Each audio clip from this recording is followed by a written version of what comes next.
livros clássicos ótimos, mas que eu não leria novamente. Esse é o tema do vídeo de hoje. Nesta lista há livro nacional, estrangeiro e cada um tem os seus próprios motivos para estar aqui. Além disso, é claro que quando eu falo que não leria novamente, eu me refiro à livre e espontânea vontade. Se surgirem aí projetos ou trabalhos relacionados a eles, eu poderia pensar em relê-los. Dito isso, vamos lá. O primeiro deles é Kindred, de Octavia Butler. É um livro muito bem escrito, de uma grandeza histórica e narrativa. Podemos estabelecer várias relações riquíssimas dele com a sociedade da época. E eu acho que potência é a palavra que melhor o definiria, mas é um livro muito duro, é um livro que dói ler. E foi um livro muito difícil de terminar de uma forma única. Não porque ele era maçante, não porque ele era mal escrito, nada disso. Mas porque era uma narrativa que incomodava absurdamente. E é claro que a literatura, ela não tem que ser apenas de lazer, de divertimento, de entretenimento. Às vezes, ela precisa também incomodar, tirar da zona de conforto. Então sim, Kindred é uma leitura necessária, mas eu não passaria por tudo aquilo de novo. Depois, Orlando, de Virginia Woolf. Eu adoro os livros dessa autora, principalmente Ao Farol, Mrs. Dalloway, até mesmo o livro dela de ensaios me encantou,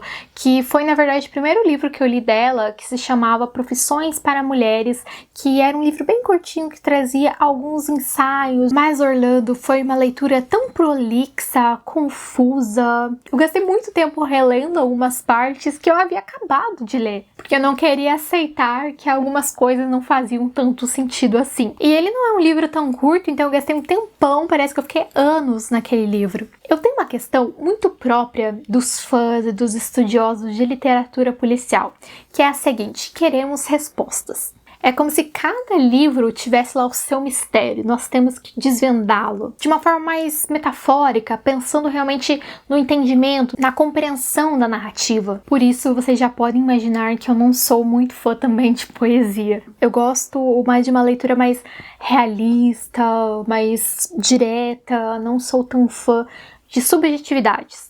Há um livro de Bernardo Carvalho que se chama As Iniciais, que ilustra muito bem o meu comportamento. Espero um dia encontrar Bernardo Carvalho por aí e tirar algumas coisas a limpo com ele sobre aquele livro. Nesse livro, As Iniciais, nós temos uma pessoa que não é muito bem identificada na narrativa, que um dia, em um jantar misterioso com alguns artistas, recebe uma caixinha com algumas iniciais. E essa pessoa passa anos com aquilo em mente e até mesmo levando aquilo no seu bolso para ver se em algum momento vai surgir uma pista reveladora. Até que um dia, muito tempo depois, anos depois, essa pessoa encontra uma pessoa que estava presente na noite em que ela recebeu aquilo. E quando ela finalmente tem aquele momento de poder chegar e perguntar a essa pessoa o que aquilo significa, o livro acaba. O livro esclarece outras questões e deixa essa em aberto. É claro que o leitor vai ter um papel muito ativo aqui, porque é ele que vai construir essas significações que não foram dadas, digamos assim. E tudo bem, não tenho problema com isso, mas eu queria a confirmação das minhas hipóteses ou então a negação delas. Depois, o terceiro livro dessa lista é um livro nacional. Macunaíma, um livro importantíssimo, eu sei, eu reconheço a importância dele. Não é essa a questão. Eu estudei muito esse livro durante a minha graduação de letras, achei ele interessante, ele traz muitas significações, ele é um livro muito relevante para pensar a identidade brasileira que estava engatinhando naquela época. Era uma busca muito urgente. Inclusive, falando em significações, eu acho que o livro talvez nem tenha tantas significações assim como a gente estuda hoje. Ele é muito significativo, mas talvez muitas dessas significações sejam significações que o autor não tenha realmente pensado, que foram os teóricos que relacionaram uma coisa com a outra. Eu inclusive lembro de uma história bem deslocada aqui desse contexto, mas interessante para pensar essa questão da significação. Havia um autor que não é nem brasileiro, ele foi visitar a universidade na qual eu estudava e ele foi a convite de um professor que dava aula na minha turma. Então o professor preparou bastante a turma para fazer várias perguntas para esses esse escritor durante a sua palestra, pois a gente sabe que há aquele momento lá de troca, de conversa, de interação, então é legal que os alunos conheçam um pouco da obra do autor antes de ir para esse momento. Eu lembro que muitas pessoas faziam suas perguntas e estabeleciam umas relações.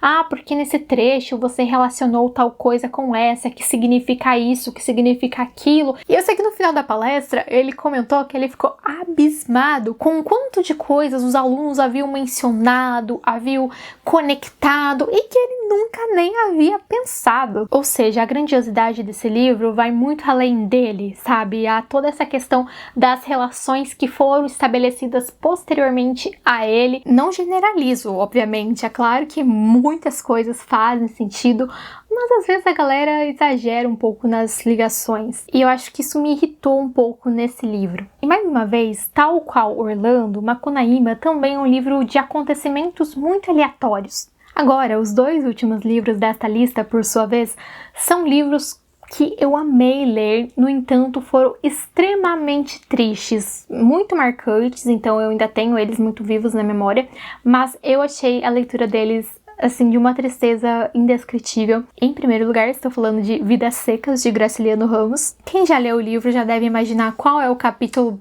mais triste que me traumatizou ali. É um livro muito curto, mas de um peso muito forte. E é um livro que dá muito ódio da humanidade. Mas a escrita é muito potente. Eu acho que é um livro que, mesmo que você já vá ali sabendo que você vai sofrer, é um livro necessário. Até pra gente ter uma dimensão do quanto a literatura tem essa força, esse poder de impacto.